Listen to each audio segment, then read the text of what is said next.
Dans cette vidéo, on va faire une sorte de cartographie. Je vais éplucher avec toi, selon mon expérience personnelle, les avantages et les inconvénients de ne pas avoir de cercle social ou un cercle social restreint. Je pourrais te le dire d'une autre manière, de ne pas avoir de personnes sur lesquelles tu peux compter, des personnes qui peuvent compter sur toi, ou quand tu as envie de sortir, d'avoir une activité, de passer du bon temps, de partager tes désirs ou bien tes angoisses, etc. D'avoir une ou deux ou trois personnes qui sont là, qui peuvent être là pour toi justement et passer un bon temps avec toi. D'accord? Donc un levier, un palier très puissant pour l'épanouissement personnel, donc le domaine de la relation sociale. Avant ça, je te rappelle que le cercle social stable, donc la nouvelle formation qui te permet justement de devenir très intéressant par rapport à ces personnes qui peuvent justement créer un avenir avec toi, les rendre littéralement accros et surtout maintenir et garder le contact avec ces personnes dans la durée, qui est une étape qui n'est pas la plus simple. Cette formation cercle social stable est encore disponible là dans ses meilleures conditions. Au moment où tu regardes la vidéo, regarde la description de cette vidéo justement pour y participer, pour réserver ta place et la sécuriser dès maintenant. Tu pourras bien sûr regarder ce programme une fois que tu as sécurisé ta place à tout moment, puisque tu auras un espace membre pour justement avoir accès aux informations précieuses de cette formation. Maintenant, selon mon expérience, comme je te l'ai indiqué au début de vidéo, je vais te partager on va commencer par, si tu veux bien, par les inconvénients. Ce que je trouve justement gênant et un peu embêtant quand le cercle social autour de toi est limité, voire inexistant. Le premier inconvénient d'un cercle social restreint ou inexistant, c'est le risque de tomber dans le marasme, dans cette spirale négative, moyen terme, long terme, et d'aller, et c'est des témoignages que je reçois de temps en temps et qui m'attristent profondément, si je veux vraiment en parler, d'aller dans une zone carrément d'être dans le rejet de l'autre. Parce qu'en fait, tout simplement, il y a des fichiers précédents, c'est-à-dire des expériences avec des personnes, peut-être des amis, etc., qui sont plus ou moins bien passés, qui entraînent un processus de sélection cognitive, ça veut dire de généralisation, en fait, de se dire, tiens, comme ça s'est passé mal une fois, deux fois, trois fois, eh bien, j'ai intégré la donnée que quelque part, tous les êtres humains sont pareils et donc je dois me méfier de toute relation. Et quand je suis dans cette énergie-là, c'est bien sympa d'être un peu dans la méfiance parce que ça permet quelque part de se protéger de certains dangers. C'est super, mais le curseur, s'il est un peu trop élevé dans la méfiance et le danger, je vais attirer une énergie particulière, type basse énergie et plutôt négative, qui va repousser les personnes à l'idée de rentrer dans mon cercle social. Donc sans m'en rendre même compte, finalement, dans cette spirale négative, je vais penser que c'est difficile, que je suis peut-être pas adapté au monde social, que les autres sont pas gentils, qui sont trop portés sur leur intérêt, qui s'occupent pas de mes désirs, etc. Et il peut y avoir plein de choses comme ça qui cultivent des perceptions et des croyances qui, elles, vont après découler sur l'énergie sociale, comme je t'indique, plutôt de peur, d'anxiété, voire de détresse, etc. et qui va amener vers des comportements, comme on vient de l'indiquer, qui sont plutôt repoussants pour la création d'un nouveau cercle social et même d'autres relations de type sentimental ou amical au travail, etc. Donc, c'est un danger qui est vraiment profond, qui finalement est, comme ça n'a pas marché une fois, deux fois, trois fois, je pense que je suis pas inadapté ou je pense que les autres sont pas bons, sont mauvais, etc. Par conséquent, j'ai un manque de confiance en moi, un manque de confiance relationnelle, c'est-à-dire aux autres, et je tombe dans cette spirale donc que j'appelle du marasme et d'isolement social, d'accord? Donc tout ça, c'est au fond une perte d'énergie sociale. Et c'est quand je suis dans cette énergie-là, c'est pas à ce moment-là où je vais faire la démarche d'aller vers les autres, alors que c'est le point crucial, c'est le point numéro 1. Et c'est là où ça coince un peu parce que c'est un peu après le serpent qui se mord la queue, tu vois, quand on arrive en bas. Donc c'est très important de prendre conscience de ça. Et le but de cette vidéo ici, en te signifiant les inconvénients et les avantages de ne pas avoir quelque part de cercle social autour de soi, c'est de prendre conscience de ce qui peut fonctionner ou ce qui peut pas fonctionner, ou surtout de avoir un état des lieux quelque part de où, peut-être en m'écoutant maintenant, en me voyant, tu te dis où je me situe maintenant et surtout où je veux aller. C'est très important ce truc-là. Donc c'est le risque de tomber dans le marasme, la spirale négative. Le deuxième inconvénient, c'est là, je vais parler dans le deuxième et le troisième de situations, de contextes différents. Le deuxième, c'est si tu es en couple, par exemple. Si tu es en relation sentimentale, si tu as démarré quelque chose, marié ou autre. Là, le risque, c'est, je vais te prendre une image, c'est comme au bout de la branche là qu'elle a, t'as un singe qui va aller chercher sa vieille banane, tu vois, sur une branche qui est un peu fragile. Ben le risque qu'il a, c'est arriver au bout, il va s'y accrocher et la branche elle va tomber, il va perdre à la fois la banane pourrie et il va se retrouver tout seul. Alors tu vois un peu l'image, elle est un peu forte, mais l'idée c'est, je vis à travers Donc j'ai mon couple, admettons, je vis à travers le cercle social peut-être de mon couple, de mon partenaire, etc. Et si je perds le couple, je perds le cercle social. En d'autres termes, je me retrouve tout seul. Donc là, il y a un schéma, il est la plupart du temps inconscient et qui se reproduit, mais il est très important d'en prendre conscience. Il peut avoir un schéma de dépendance affective, c'est-à-dire, eh bien tiens, je vais laisser quelque part, grâce à ma relation sentimentale, l'effort à l'autre de faire tout le travail. Moi, je vais juste m'accrocher quelque part à cette branche. Alors, elle n'est pas forcément vieille, mais le problème, c'est que si elle casse un jour, si le couple s'arrête, je perds le couple et je perds les amis. En gros, je perds tout. Donc là, c'est un risque fondamental qui peut se retrouver justement d'avoir un cercle social qui est un peu fragile ou qui n'est pas construit par toi-même, qui n'est pas élaboré par toi-même de toutes pièces. Ça, c'est ultra important parce que tu rentres, encore une fois, je le précise et je le répète, dans ce schéma de dépendance. C'est complètement l'opposé de tous les partages que je te fais ici, qui sont complètement liés à ma vision, à ma philosophie, donc qui est plutôt dans l'indépendance, c'est-à-dire que même si je suis avec un ami, que ça fonctionne moins bien parce qu'on a des objectifs ou des valeurs qui ont évolué, de plus être dans ce schéma de « oh là là, je m'accroche à lui, à cette vieille branche, etc. » quoi qu'il arrive. Non, de ouvrir le champ de conscience et dire il y a d'autres personnes qui sont une énergie similaire à la mienne. Donc en gros, on dit merci, au revoir, c'était génial le passage ensemble, mais là aujourd'hui il y a un autre chemin, donc il y a peut-être d'autres personnes, là, et d'être toujours dans une émotion agréable, quoi qu'il arrive, que ça marche ou que ça marche moins bien, c'est toujours génial parce que il y a à côté d'autres choses qui nous attendent et d'autres choses même qui sont nettement meilleures pour nous et pour cette personne-là. Donc moi, c'est tous les partages que je fais, c'est vraiment orienté dans cette énergie-là, d'être dans le choix plutôt que de subir. Je te le répète très souvent parce que c'est crucial, c'est un point majeur, d'accord? Donc si tu adhères à cette philosophie, bienvenue et re-bienvenue ici, parce que c'est de ça dont on parle. Un autre inconvénient que je vais te partager ici, c'est justement, ça peut arriver, et pas de culpabilisation, ça peut arriver à tout moment. Si tu as un déménagement, justement, si tu as fini un couple, si, je sais pas, tu dois changer de travail et tu dois aller dans une autre ville ou dans un autre pays, etc. Et tu te retrouves un peu en mode, je suis un peu seul, donc désert social, c'est complètement OK. Mais si tu veux justement rentrer dans une relation sentimentale, et c'est complètement légitime, ce qui peut se passer à ce moment-là, c'est la partie relation sociale qui est un peu déserte, c'est un aspect qui peut être un point faible justement pour l'accès à la relation sentimentale.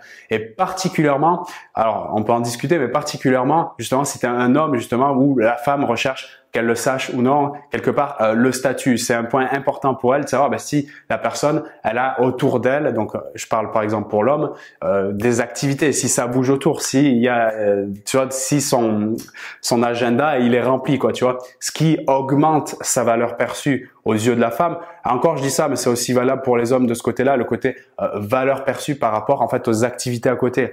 Si en gros, je te donne un exemple de base, si voilà, t'as pas de travail en ce moment et si relation sociale c'est zéro, donc on parle de ce sujet ici, c'est un peu plus difficile d'aller dans la relation sentimentale. Mais ça veut pas dire que tu peux pas y arriver, c'est juste que tu pars avec quelques points en moins. Après, il y a d'autres aspects sur lesquels tu peux mettre l'accent, je sais pas, la partie sportive, nutrition, j'en sais trop rien.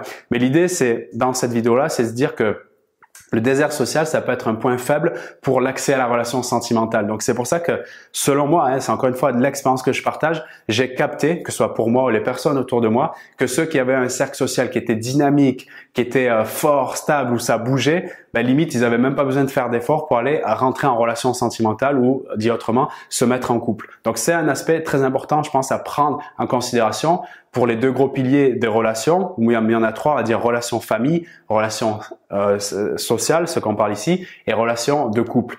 Pour aller vers la relation de couple qualitative et pour sentir plus à l'aise dans le fait de justement partager des infos sur sa vie, etc. Développer pour moi le pilier relation sociale, c'est prioritaire, c'est fondamental. Voilà, ça c'est que mon avis, mais de mon expérience, j'ai constaté que celui qui avait ce pilier-là, qui était bien enrichi, bien nourri, en fait, il avait une énergie sociale, c'est un point important, qui était tellement, il y avait ce charisme social qui était tellement là, présent et tout, qu'après il attirait, je emploie une expression que tu vas comprendre facilement, il attirait comme des mouches après les partenaires qui voulait. Donc voilà, pour moi ça c'est mon avis, c'est ce que je crois et c'est ce que j'ai compris et c'est ce que je te partage ici. Je vais te partager maintenant ce que je pense être les avantages de ne pas avoir de cercle social qualitatif ou voire même d'être dans un désert social. La première chose, et c'est ce qui pour moi m'a fortement aidé, notamment à mes 31 ans quand j'ai fini une relation sentimentale, bien que j'avais des amis dans différentes villes, mais je me retrouvais un peu seul pendant quelques semaines, quelques mois, eh bien pour moi c'est juste énorme, c'est un truc vraiment important à signaler ici. c'est de pouvoir revenir aux sources. Revenir aux sources, c'est-à-dire de prendre le temps de te rapprocher de toi pour justement nourrir la personne que tu es. Alors je vais dire ça d'une autre manière, c'est-à-dire d'aller identifier quels sont tes besoins, tes désirs, tes aspirations. En gros, de faire un travail de compréhension, de connaissance de toi et de développement personnel. C'est juste magique parce que ça te permet de justement nourrir ce qui est important. Peut-être tu veux développer ta confiance en soi, peut-être développer d'autres compétences dans d'autres domaines, reprendre le piano, etc. Et en fait, c'est justement ça. C'est d'aller t'apprendre à te connaître et de te nourrir sur ta considération, l'estime que tu te portes, la confiance que tu as, et puis après, aller t'affirmer, comme on en parle beaucoup sur cette chaîne. Donc, exprimer finalement ta valeur personnelle en respectant celle des autres. À ce moment-là, là, tu deviens beaucoup plus attractif pour créer ton cercle social. Donc, pour moi, c'est vraiment le travail fondation, le travail de base, que même si j'avais des enfants, je leur conseillerais, c'est ce que je les aiderais à faire dès le début, ce travail sur eux d'un premier temps et qui est illimité. Donc, vraiment revenir sur le retour aux sources, comme je l'appelle, et être pleinement toi pour pouvoir justement offrir aux nouvelles personnes qui vont entrer dans ton expérience ton authenticité la plus pure. Et ça, c'est juste magique parce que justement, tu vas attirer des personnes qui te ressemblent, qui te méritent et non pas des personnes un peu bizarres qu'on n'a rien à faire avec toi parce que tu es un peu en mode dépendance, etc. Donc, ce retour aux sources, c'est le point magique du fait d'être en mode désert social. Donc là, on est en train de dire oui au désert social. Si en ce moment, tu vis un peu un moment où c'est difficile, tu te retrouves un peu en solitude, c'est pas facile, tu t'ennuies, remercie cette situation parce que ça te permet justement de travailler sur toi et de prendre la considération et la valeur forte que tu as. D'accord? En faisant ce travail-là, tu deviens vraiment un cadeau, une opportunité pour toi déjà et pour les autres et pour l'environnement. La deuxième chose qui est tout à fait liée, et la troisième le sera aussi, l'avantage donc de vivre un peu en mode désert social en ce moment, c'est pas un souci encore une fois, c'est d'avoir la capacité justement de développer tes compétences sociales. Parce que grâce à tes compétences sociales, je rappelle que c'est les outils principaux et majeurs justement pour revenir vers la création d'un cercle social de qualité et même pour améliorer tes communications avec peut-être tes enfants, tes parents, au travail, pour gérer des conflits, etc. Donc là, c'est le moment clé. Donc, on a dit retour aux sources, je reviens sur moi, ma considération, ma valeur, qui je suis et apprécier cette personne-là. Après, développer des compétences pour avoir confiance en tes capacités. Donc des compétences sociales, comme je les livre ici, tu peux en trouver ailleurs aussi, des compétences en communication, en intelligence sociale, comprendre le monde et le social et le fonctionnement justement de l'être humain, la psychologie, etc. Tout ça te permet justement après d'être rassuré, d'être plus en confiance et d'aller mettre le pied dans la porte, c'est-à-dire d'aller exécuter, mettre en pratique ce que tu as appris justement pour pouvoir nourrir et enrichir tous les domaines de vie qui t'intéressent et notamment sur la partie relationnelle. Donc ça, c'est juste fondamental, c'est juste magique. Et c'est ces compétences-là qui te permettent d'arriver au troisième point, le troisième avantage, de sortir de l'effet de dépendance et d'avoir justement cette liberté sociale, cette liberté de choix, comme je l'appelle, qui est complètement décuplée. Ça te permet, si tu veux, de limiter l'effet du conditionnement ou des pressions sociales. Du coup, tu n'as plus l'influence négative d'un cercle social qui peut être vieux, qui peut être rouillé, c'est-à-dire une ou deux, trois personnes que tu te traînes depuis des années et franchement, vous savez que vous avez quasiment plus rien à faire ensemble et vous êtes encore ensemble en train de vous appeler, de vous engueuler, de vous dire vos problèmes et puis chacun il pense que à lui, il pense qu'à ses intérêts. Non, sans déconner, il faut arrêter avec ça à un moment donné. Donc, qui tu es toi, avec tout ce que tu apprends aujourd'hui, tu te formes, tu regardes des vidéos, tu suis des programmes de formation, des coachings, etc. Qui tu es pour encore rester avec des personnes qui sont complètement inutiles ou toxiques pour toi. À un moment donné, il faut se poser des questions sérieuses, les bonnes questions et agir immédiatement dessus, quoi, tu vois. Je suis pas là, moi, juste pour déambuler devant une vidéo, etc. Je suis là pour aussi que tu as des prises de conscience énormes, que j'espère que tu te sentes inspiré aussi au travers de mon parcours et que tu passes à l'action sur le truc pour changer des choses qui vont pas, tu vois. Si tu as une personne qui est ici, qui est bien sympathique, elle t'a aidé, tu l'as aidé, mais qui est complètement rouillée par rapport à ce qu'elle peut t'apporter, ce que tu peux lui apporter, faut se remercier et se dire au revoir. À un moment donné, ça peut plus durer, d'accord? Donc les compétences sociales, la prise de conscience de qui tu es, les compétences sociales que tu commences à apprendre et il faut les mettre en pratique pour avoir justement cette liberté, plus être influencé par des personnes qui font partie du passé, qui ont été sympathiques et donc de sortir quelque part de cette prison, de cet emprisonnement aussi émotionnel parce que finalement tu es rattaché avant tout par une partie émotionnelle et je la comprends, c'est pas la plus simple à détacher puisqu'il faut aller prendre conscience de ce que tu vis émotionnellement avant de pouvoir commencer à se dire tiens, je vais aller voir ce qui se passe ailleurs. Mais en même temps, c'est de la survie. Si tu vas pas voir ce qui se passe ailleurs, tu vas rentrer dans l'isolement et on va revenir au point numéro 1 de l'inconvénient de la début de vidéo, c'est-à-dire de rentrer dans la spirale négative de l'apathie et du marasme. Ok? Malgré que j'ai un cercle social qui est dynamique, dans différentes villes, etc., ça me permet de me déplacer, de voir des gens qui viennent et tout ça, c'est super. J'ai quand même envie de te signaler que les moments où limite je m'amuse le plus, c'est quand je sors seul. Et pour moi, je trouve que c'est un bon commencement de dire ça. Pourtant, je suis un être extrêmement sociable et j'ai besoin d'être entouré constamment. Bon, quand je sors seul, je suis pas seul. Je suis entouré, mais par des personnes nouvelles. Je t'explique. J'avais fait déjà des vidéos là-dessus sur sortir seul, l'intérêt que ça peut avoir. Eh bien, au début, quand tu reviens sur toi, phase 1, j'apprends à me connaître. Phase 2, je développe des compétences. Phase 3, je vais les mettre en pratique. Les mettre en pratique, sortir seul, c'est génial. Pourquoi? Parce que tu n'as plus les pressions. On va reprendre cet exemple des personnes un peu rouillées, etc. dans ton expérience. Tu vois que c'est pas top avec eux. Quand tu y vas, t'es pas énergisé. Quand tu reviens, t'es encore moins énergisé chez toi le soir et t'es triste, etc.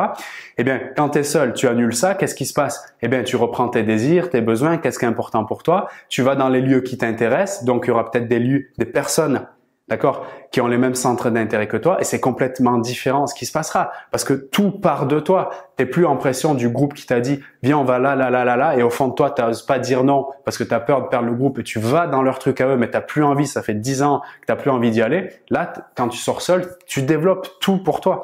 Tout ce qui est bon pour toi, tu le développes. Donc, tu vas tirer quelque chose de plus positif à toi. Alors, je sais que le point de départ, il n'est pas forcément évident de sortir seul, mais à un moment donné, s'il n'y a pas cette démarche-là, c'est pas les autres qui vont venir te chercher parce que ton énergie, elle va diminuer. Donc ça, c'est un point vraiment important. Donc, je te répète ce que je t'ai partagé ici en termes d'inconvénients du fait de se retrouver un peu seul en mode désert social. Le premier, c'est le manque de confiance qui diminue progressivement et qui amène vers un marasme et une situation un peu de une perte d'énergie sociale, donc difficile de remonter. Donc, l'idée, c'est de prendre conscience rapidement avant de descendre trop bas pour pouvoir justement repasser de l'autre côté. Le deuxième inconvénient, si tu es en couple, eh bien c'est de rentrer dans une sorte de prison et tu sais comme l'image du singe, eh bien de s'accrocher un peu à une banane un peu fatiguée et si la branche elle casse, c'est tout qui tombe puisque le cercle social de l'ami, du copain, de la copine, du mari, etc. tout s'écroule et tu te retrouves complètement seul parce que tu n'auras pas fait le travail justement d'aller développer et construire ton cercle social. Et si tu es célibataire, c'est un risque d'être un peu un point faible. Après, ça dépend comment tu le vends, si tu arrives à le faire ou non. Un point faible pour rentrer, un accès dans la relation sentimentale parce que c'est un pilier majeur qui fait que s'il n'est pas alimenté, ça diminue ta valeur perçue aux yeux de la personne que tu as envie peut-être de te mettre en relation sentimentale. Et les avantages, et je t'invite à mettre un zoom, un focus là-dessus. C'est je vais retourner sur mon développement personnel, donc c'est juste magique, je vais prendre conscience de qui je suis, mes forces, mes valeurs, etc. Et je vais faire monter cette énergie-là dans une spirale justement plus positive d'évolution personnelle, prise de conscience de ce qui est important et mise en pratique pour avancer, pour avoir développé des nouvelles compétences. Ça, c'est le point 2. Et particulièrement les compétences sociales de communication, interpersonnelle, etc., psychologie, compréhension du monde social, compétences émotionnelles, pour aller justement vers l'expression et la mise en pratique et qui t'amène au point numéro 3, c'est-à-dire la liberté de choix qui est complètement décuplée. Tu développes ton intelligence sociale, tes compétences relationnelles. À partir de là, tu n'es plus en train de subir la relation, mais c'est toi qui choisis, c'est toi qui crées, c'est toi qui apportes de la valeur. Quelque part, tu as du leadership relationnel. Et là, ça fait une grande différence. Voilà ce que je voulais te partager dans cette vidéo. J'espère qu'il y a certaines informations qui peuvent t'aider et que tu peux implémenter directement.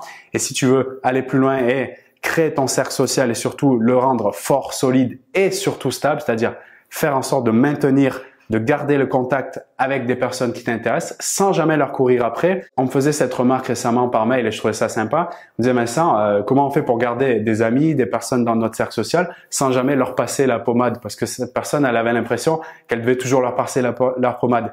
C'est normal parce qu'elle était dans une énergie de demande, de manque, de besoin. Le but de ce programme de formation, ça va être d'inverser ça et de rendre les personnes complètement accro à toi. Pour ça, tu le sais, moi j'utilise énormément de techniques de PNL, des techniques que je trouve dans la relation client et aussi issues du cinéma qui font partie de mon expérience personnelle et qui me permettent, comme tu le sais, d'avoir déménagé plusieurs fois, d'avoir fait des dizaines de contrats de travail et de m'amuser à rentrer dans ces différents contrats de travail dans l'idée justement de recréer des nouveaux cercles sociaux et de m'amuser et tout simplement être bien partout, à l'aise en toutes circonstances. C'est le but ultime. Réserve bien ton accès directement au programme de formation qui se trouve sous la vidéo. Là, au moment où tu regardes la vidéo, quand elle sort, tu as encore 140 € offerts pour y participer. Si tu regardes la vidéo après, regarde les fameuses conditions qui sont encore disponibles.